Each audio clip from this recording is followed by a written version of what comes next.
Hi, welcome to another episode of A Good Show.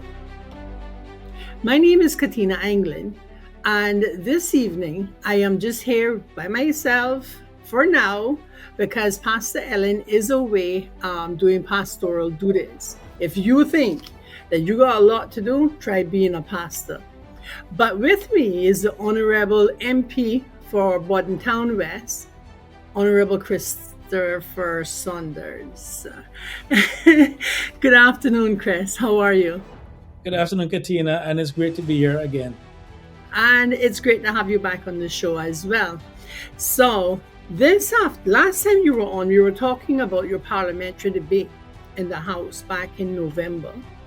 And today we are going to talk about the Consumer Protection Bill. The full name of that is the Consumer Protection and Guarantees Bill. And it's a 2023 revision of that bill. Can you tell us just a little bit about the origin first of this bill? Sure. First of all, I need to thank the Law Reform Commission for the work that they did on creating this bill. I can't take credit for it other than the fact of just putting on the finishing touches. The bill was about 98% completed. The process started back in 2015. This bill was actually published in draft form back in 2016. And it's one of the things I've been sitting there for quite some time. And I just figured it's something that's needed.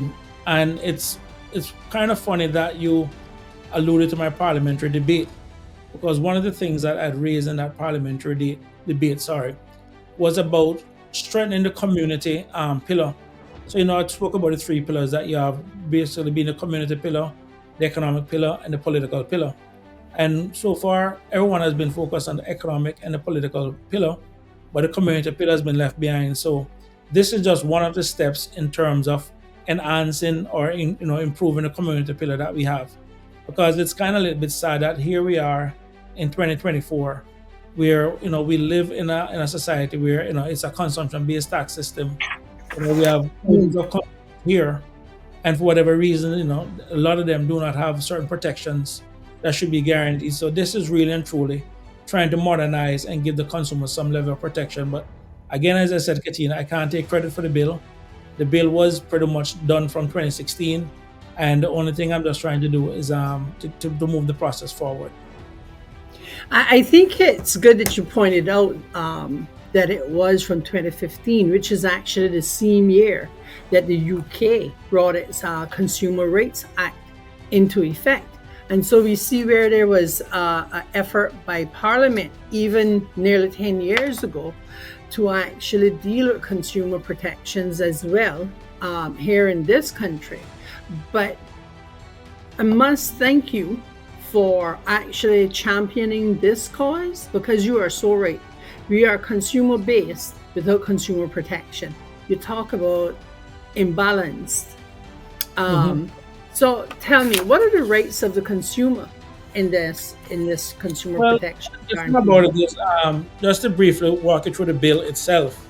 The bill has 15 different sections and has over 100 different clauses. And just to give your viewers or your listeners an idea, Part 1 of the bill deals with the preliminary. Part 2 is the establishment and functions of the Consumer Affairs Commission.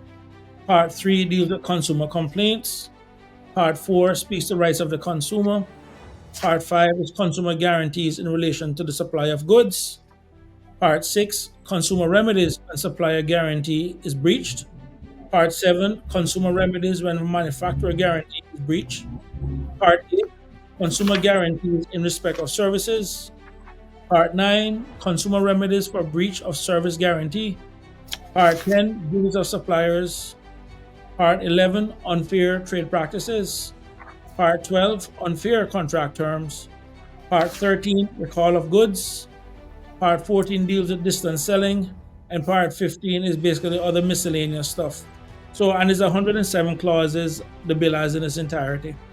What I must say, Katina, is that since the bill was actually published or gazetted back on 18th October 2023, we went inside the budget session, and then Christmas came around.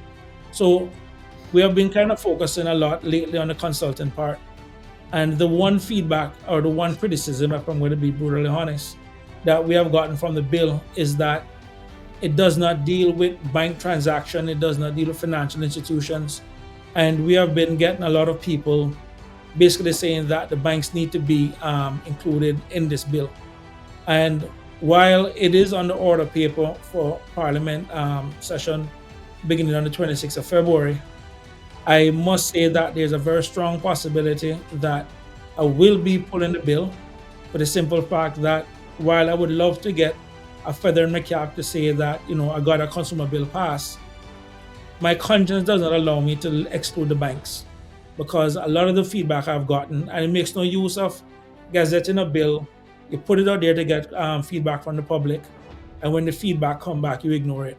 And the feedback that I've been getting a lot from just about every quarter, both from even business people in the business community and general public, is that the banks need to be included in this. I have since asked Dr. Steve McField to look at maybe drafting something for me as an amendment to this bill to deal with the bank transactions. The banks need to be included. Just in a nutshell. I agree. I'm going to be very cautious with the use of the words bank robbery at this time, but there are some actions by the banks that makes you to wonder really what is happening in this country. The banks, for the most part, are pretty much left unreined and do as they choose to do, and it's very unfortunate how quickly one can lose their house in this country. But if you also look at the banking fees that you're being subjected to at this time, and the fact that the banks are already paid for their services, but still charging additional fees. For example, one of the things I sent you a message on back in 2023 was the bank that the government does its business with, Mm-hmm. charging individuals for cashing a government issued check. The government is paying them for those services and has paid for that check and stamp duties and stuff that are paid on checks. To then turn around and charge the person who's cashing the check for cashing the check, to me is double dipping. And I remember when cable and wireless was stopped from double billing, the receiver and the caller Call on it the part of same peace. bill. Yes, yes. So I'm delighted to hear that the banks are also going to be included in it. But The thing about this, Katina, while we're on this subject, if you look at the Monetary Authority Law or the Monetary Authority Act on page 13, just to read a section here for you, it says we were speaking about the principal functions of the authority, referring to SEMA. In section 3, it says, in performing its regulatory functions and its cooperative functions, the authority shall, in addition to complying with the requirements of subsection 2, endeavor to promote and enhance market confidence, consumer protection, and the reputation of the islands as a financial center. So you can see that within the Monetary Authority law, that it actually speaks about consumer protection. And originally, when they published the bill, I remember one of the first persons that reached out to me, like literally the same day when I announced that it was gazetted or published, was Dr. Steve McField, and he says, Chris, I see the banks are excluded from it. And the original intent at the time was we're to look at separate legislation just to deal with the banks. But now that we're looking across other jurisdictions in the Commonwealth and also in the Caribbean, we're basically seeing that the regulatory bodies now are also now focusing not just on prudential regulations where banks are concerned, but also on consumer protection. So at least this will bring Cayman in line with global standards.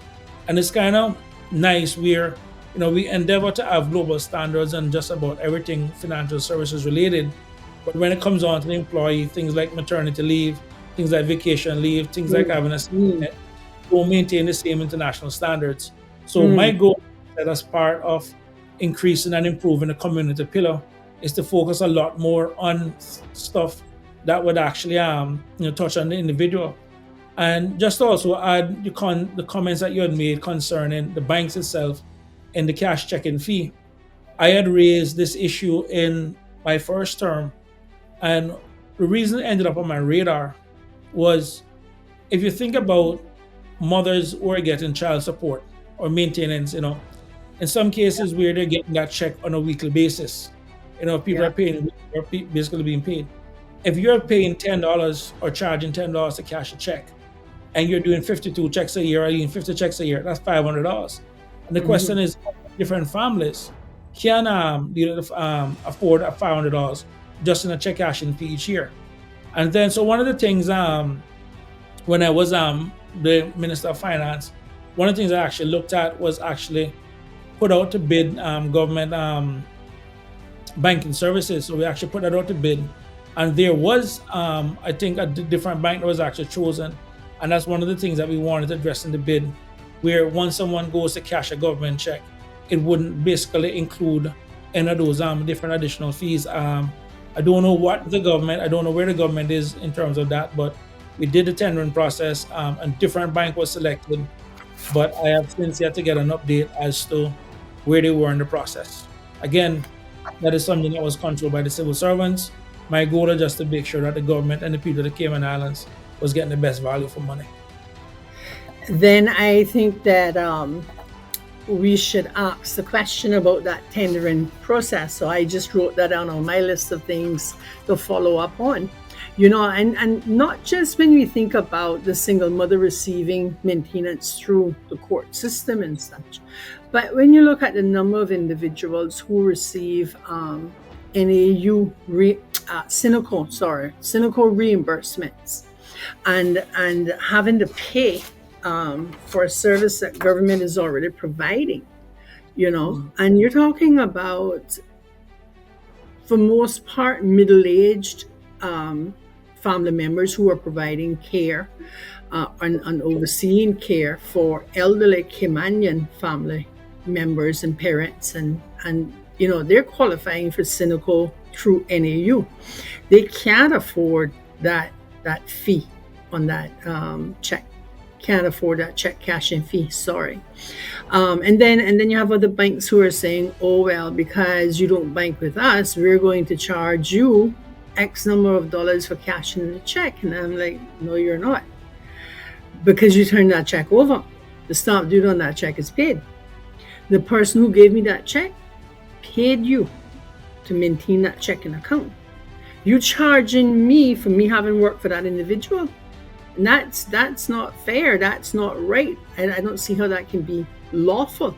I know that the banking association reins are a bit too long in this country, and I think it's time for them to be reined in a bit. And I am happy to hear that you're including it in the Consumer Protection Guarantees Bill 2023. Now, I hope by pulling the bill, though, if you pull the bill to include the banks, how long will it take to get it back into Parliament? Pretty much in next session, because one of the things that we need to, to be fair, is that this bill in its present form has been gazetted since October, and people have had an opportunity to comment on the bill. Thus, the reason why we got the feedback where the banks were concerned. So it's a matter that I need to see exactly the amount of amendments that would come in. But the plan is basically to get it back by the next session of Parliament, probably about March or April. That will depend on the amount of amendments. One of the things that we'll be doing with this bill is that we'll be doing a roadshow, actually start in the north side. So Minister J. Banks has actually agreed to host the first meeting. And we plan to go to all the districts, including Cayman Brac, to basically get the feedback, because this is a big issue, but it affects a lot of people. And if you want to do something for the people, you start to go and consult the people. Now, like I said, I've gotten feedback from people in my own community. I've gotten feedback from people outside my community. But at the end of the day, because it is still a national bill and a national law, we're going to try our best to get as much to make sure that the bill at a minimum is complete. So while it is the first step in terms of moving it forward, at the end of the day, it does affect, and it will affect a lot of people, once it is passed.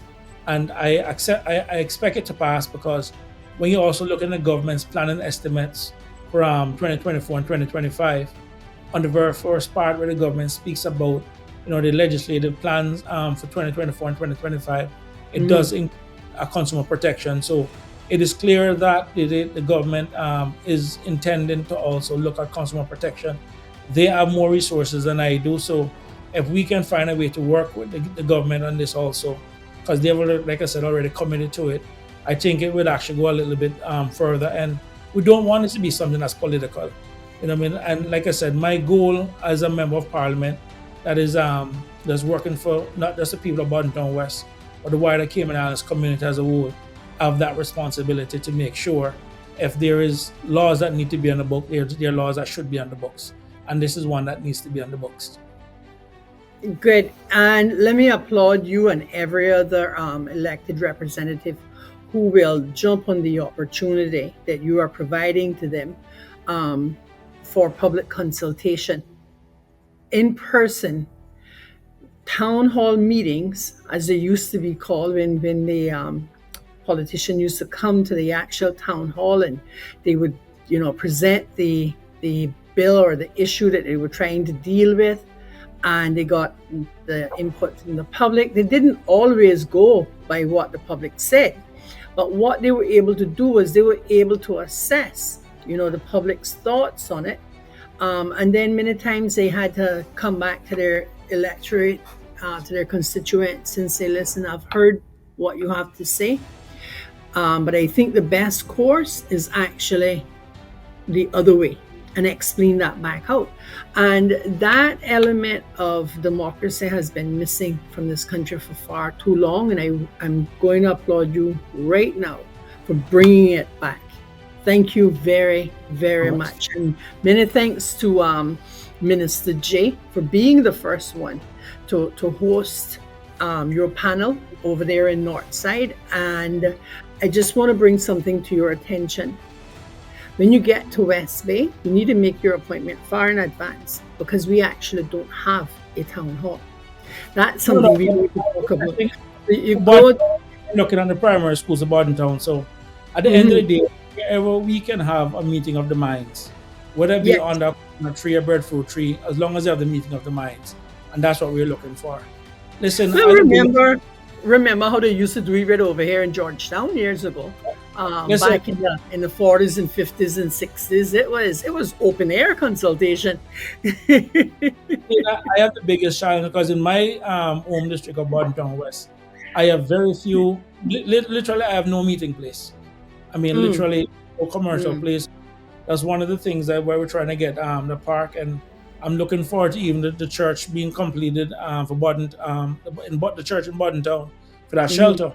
Because at least it will give a meeting place, while not in Bodentown West per se, but at least close enough and large enough to host at least some community gatherings. Yes. Now, you were recently on the For the Record show with OC Connor, and you were also on with Dwayne Sterling Ebanks on Talk Today with Dwayne Sterling. Can you elaborate a little bit about the discussions around those shows? Well, pretty much it's just like what I'm doing on your medium is to increase the public awareness with regards to the consumer protection and guarantees bill. One of the things, most of the bills that we deal with, if you look at even our common order paper, a lot of it deals with issues within the financial services industry. And as such, the wider Cayman community as a whole, outside of the business community, where the consultation would have basically taken place. So most of the time, it comes on to bills that deal with financial services. It is sent to a lot of the financial services providers who basically the bill would affect, and they would have their feedback and have their consultations with those people, plus other concerned people within the community. In this situation, because it is a consumer bill, one that is geared towards the public, the general public per se, and not just a niche. This little bill affects everyone, every Caymanian, and everyone who calls the Cayman Islands home or consumers. Then we basically need to broaden and increase the public awareness. So, going on Sterling Dwayne show, going on OC show, which was nice. I was lucky to be joined with Dr. Steve McPhee and also Teresa Pitcairn to discuss the issue. and now basically coming to your show also to basically increase the public awareness and to let the public know that we will be going on the road. We will be having this discussion with them and trying to get broader feedback. Like I said, the so far the feedback that we have received have been positive, and like I said, the major criticism was that Chris, while we applaud you for taking this initiative, Mhm. it needs to include the banks, it needs to include the financial institutions. What's surprising that this bill actually carves out, there's actually a section in the bill that actually says point blank it does not relate to those industries and that is already regulated by SEMA. So in this situation now, and because you're going into the bank issue, it has to require even input itself from SEMA. So even if we Mhm. do the amendments, it's not just a matter of filing amendments.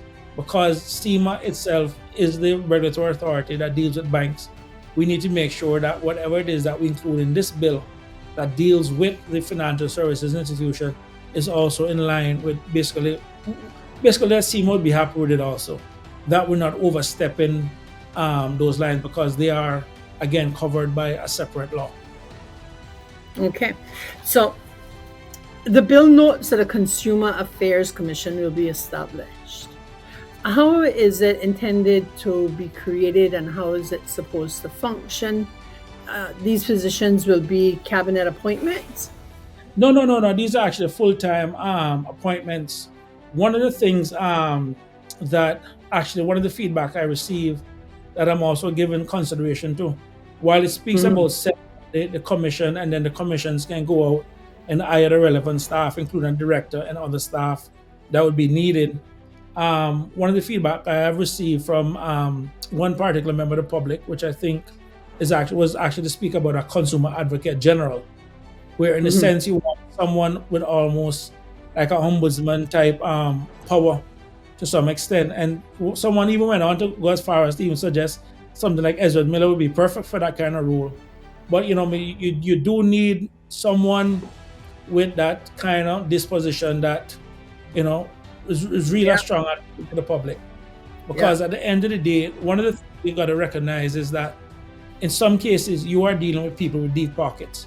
If you look on the the laws that covers the utility regulations law, they have their consumer protection law already included within their standalone bespoke legislation. The challenge is when you look at that industry and you look at the utilities company, you're talking Mhm. about very deep pockets. Mhm. Companies that Mhm.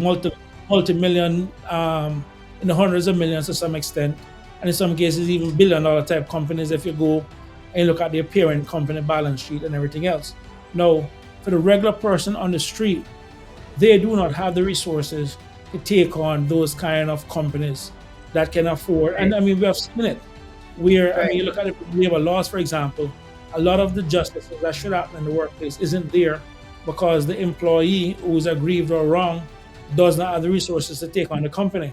But what we want Right. to do is make sure at the end of the day that whatever it is that we do, the persons out there that are representing the consumer and there to protect the consumer have the requisite resources. And in this case, it would basically be the power of the government behind them so that they can deal with these companies. But it'd be difficult for individuals sometime. And you're wrong. The first thing you go to a lawyer is like, I need a $5,000 deposit. Sometimes the very issue that you're fighting for could be a large appliance that maybe costs several $100s.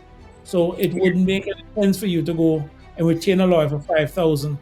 Now, one of the things that prompted this particular legislation was that one constituent who had bought a car, brand new car, and literally for 5 months she basically had to be hitching a ride to work because the car, brand new, it should have had all the warranties, was in essence a lemon. You know what I Mm. mean? She just did not have the resources to go and buy another car and was literally at the mercy of the car company who Yeah. literally had resources to just, if you don't like it, tough. So you Yeah. do need situations where people, have worked very hard for their money that they need to be protected. And why this is important, in my opinion, is that while our people have been very nice, at some point, when you take advantage of somebody, someone just want to snap. So you Yeah. might as well before Yep. someone snap and think something becomes. go from bad to worse. We put the tools in place to mitigate these things within any civilized society. Yes. So the young lady in the car was one example of how the bill will benefit ordinary Caymanians and other citizens in the country. But can you share with us some more how it will affect your everyday consumer? Yeah, sure. I did looking at my notes because I'd made my notes in my speech. Um, just some brief notes. Well, there's basically seven things that it actually would deal with. One, it deals with safety and quality, where it basically ensures that it gives us consumer protection against to make sure that certain products in the market meet certain safety and quality standards. Hmm. It deals with transparency, where it provides information where people can they're more transparent in terms of providing accurate information and the type of services, including prices, the terms, the conditions, potential risk and all that kind of stuff. It also deals with redress and compensation in the sense of if you're wrong or you're aggrieved or if someone has some kind of deceptive practice, what it is that you can deal with. It also encourages fair competition by preventing unfair and deceptive business practices. It gives people financial security because you're spending your hard-earned money, and you just need to make sure that those interests are safeguarded. It also improves trust and confidence in the economy. So at least once people know that these laws are there, they can have some level of comfort to know that they can spend a little bit more confidently. And also, even from a public health and environmental protection standpoint, it basically would highlight those products or services that can basically have some kind of risk to consumers, just like you would have in the US. They have a lot of these Surgeon General warnings and so forth on Yes. tobacco and so forth. So, those are the kind of things. So, while we do import a lot of stuff and it comes from a lot of different countries where these laws or these rules does exist, there's also some of the things that people need to note is that sometimes we will see on some products coming from different countries, like even the US, for example, you'll see something that says for export only. And Hmm. I know it's Hmm. like, wait, if this ain't Hmm. being sold in the domestic market, because if you even look at, not to pick on the US, but we do import a lot from the US, is that there are some products that we bring in from the US that other countries have outright banned to say you can't sell this here. So at a Right. minimum, this will at least start the conversation. And just on a kind of side note, and again, maybe this is not the forum for it, but I would not be myself if something crossed my mind and I didn't say it. But I'm going to try to be as responsible, respectful as possible. One of the things I've always been concerned about, Katina, on a separate note, is Cayman cancer rate. And I just believe, while there's no scientific proof for it, I know that's a different show for a different time, but I can't help but wonder sometimes the things that we import in terms of the damage it's doing to some of us. So at a minimum, while we do rely on other countries and their regulatory agencies to protect their citizens, it's not something that it may apply for things that are exported. So at a minimum, I would very much like to see we have our while we do have some government department that deal with that, that's one of the things I would like to see consumer deal with. But like I said, that's a different show or different topic for a different time. But it did cross my mind because that's one of the things that did cross my mind when we're looking in terms of things that may be harmful to people. Well, thank you very, very much for bringing that topic up, Chris, because I'd like for you to come back on Mhm. to talk more about when we talk about consumer, literally the food consumption in this country, right? And the cancer rates, but there are other things as well, and the quality of goods that are found on the shelf, and part of this Consumer Protection Act, I am sure, will speak to quality of goods. And so you have some stuff on the shelf that I pick it up and I read it and I said, this should never be sold to the public, you know? So let me invite you to come back on in the very near future and discuss the Consumer Protection Bill in more detail. Perhaps we can start looking at, you know, what affects the broader population first and continue to drill down into the consumer protection bill. And I want to also invite the public, please pay attention to when the consultation times are in the various districts and make an effort. It may be something that it may be a situation in which the meeting in Northside is the only night that you're available to go. Make that effort and drive out there to Northside and go to that meeting. And here's the reason why. What was the last time you had the time to drive to Northside? Anyway, what was the last time that you had the chance to participate in democracy and in something that actually affects you personally? So, any closing words, Mr. Saunders? Yeah. One of the things I hope for is that as soon as we finalize the amendments that deal with the banks, I would very much like to come back on and possibly maybe invite Dr. Steve McField to join me at that point, because he's the person that I've asked to assist me in terms of writing the amendments to deal with it. So I would like, once that is done, we would like to go then probably engage the public once again in terms of those amendments per se, just to at least give the public a chance to opine and offer feedback on those amendments. The show is open to you to come back on to deal specifically with that part, but it's still open to come back on and we can dig into the other areas that are not subject to amendments at this time. Honorable Chris Saunders, I want to thank you very much for coming on to a good show today. And to our viewing and listening audience, thank you so very much for being a part of a good show. You can watch a good show on Channel 33 Logic, Cayman Life TV, each Sunday and Tuesday at 7 p.m. Join us again for the next episode of A Good Show. A Good Show is brought to you by the kind donations of private sponsors like yourselves and the support of companies such as Media Warehouse, 7 Miles of Grace, H. Philippi Bank's Attorney at Law, Dragonfly Cayman, and others. To become a sponsor, an advertiser, or to make a donation, email agoodshow@christian.ky.